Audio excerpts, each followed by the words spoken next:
What's up, Interweb? RhyQuinn here, and welcome to episode number 5 of Dex Dissection. This is the show where no corner of the Pokédex is safe from RhyQuinn's wrath. I open up the Pokédex on the operating table and dissect it. Let's get right into it. The first contender this week is Duskull. This seems like an odd Dex entry to dissect on the surface, but there's just one sentence in all of Duskull's entries that I just couldn't ignore. So overall, it's generally agreed that Pokemon is designed for children. It may not only be played by them, but generally the games are child friendly. You know, excluding the questionable nudity, animal cruelty, murder and child abductions to the underworld.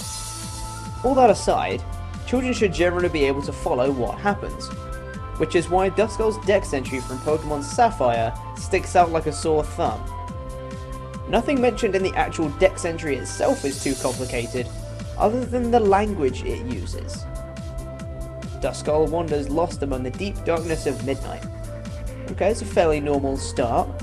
Now here comes the strangeness. There is an oft-told admonishment given to misbehaving children that this Pokemon will spirit away bad children who earn scoldings from their mothers. What? An oft-told admonishment? Apparently someone wrote this in the 1600s.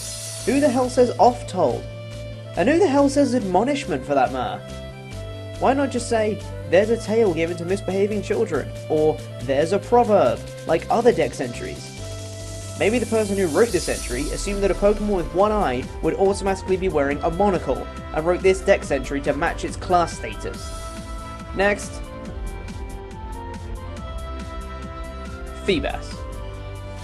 While many people, myself included, thought that this Generation 3 fish Pokemon was Magikarp version 2, it serves a great purpose in telling players at the games that even the most underwhelming creature can blossom into a beautiful being. What the game fails to mention, however, is just how awful that first part of someone's life is. The Dex entry starts out well-meaning enough, with the Ruby Dex entry stating that despite its tattiness, it is hardy and tenacious. Next comes the Diamond entry, that even goes so far to say that Feebas is famous, even if it is for its shabbiness. The Black and White entry changes tack, focusing on the negatives, stating that this is a shabby and ugly Pokemon. Then we finally arrive at the Pokemon Y entry, which states that Feebas is the shabbiest Pokemon of all. Good lord, I feel sorry for Feebas. It started off as a light-hearted tale about how life may get you down and to never give up, but it ended up just turning around and saying, yep, you're screwed.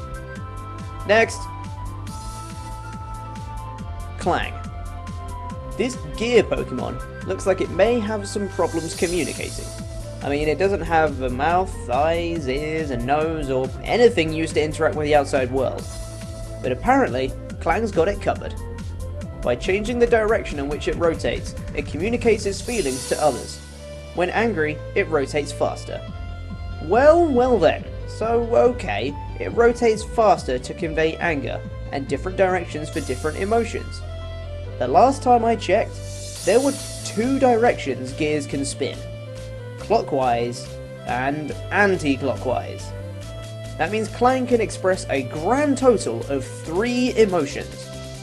What about all the other complex emotions it could feel, like empathy or worry or feeling horny? How does it communicate those, other than attempting to hump your leg? No, bad Clang. Clang, back off. Clang, get back. Next. Gliscor. Oh my word, where do I start with this guy? It seems like every single Dex entry has something I could rip apart. Alright, let's go in chronological order. So we start with the Diamond and Pearl entries. It observes prey while hanging inverted from branches. When the chance presents itself, it swoops! Nothing too major in this one, other than the exclamation mark on swoops. I didn't realise that Gliscor making a grand appearance to its prey was worthy of an exclamation mark, but hey, I'm not here to judge. Oh, wait, I actually totally am. Anyway, the next Dex entry to come in the line of fire is Platinum. If it succeeds in catching even a faint breeze properly, it can circle the globe without flapping once.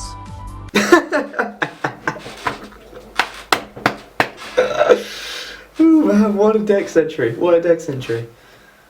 The exaggeration on this one is crazy. A faint breeze? A faint breeze. Circling the globe. Really? Now what I want to know is, what happens if someone uses Gust on him? Or Whirlwind?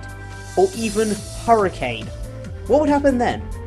Would he fly to the moon and back without flapping once? Good lord, this cracks me up. And we're just getting started too. Next is Heart Gold and Soul Silver. Its flight is soundless. It uses its lengthy tail to carry off its prey. Then its elongated fangs do the rest. Just like the first Dex entry with its exclamation mark, this Dex entry features parentheses. I just love seeing these grammatical oddities in Dex entries. Parentheses are so suggestive. I mean, I guess it's better to use them and just suggest the brutal feeding that takes place, rather than state it outright like some other Dex entries, but still, it's hilarious to see. And last but not least, we have the Black 2 and White 2 entries. It dances silently through the sky. When it approaches prey, it can land a critical hit in an instant. Hold up! First off, it dances now? What happened to flying around the world without flapping its wings? I would assume that dancing requires some kind of flapping motion. And this second sentence makes absolutely no sense. It can land a critical hit in an instant? That makes it seem that Gliscor can actually hit critical hits rather often, if not all the time. Does he have an ability that makes him hit critical hits 100% of the time? Or can he learn any moves that hit critical hits all the time? No! No, he does not! The Dex has lied to us. Again. So that's it for this episode of Dex Dissection. If there are any Dex entries that you feel should be dissected, then make sure to leave a comment down below.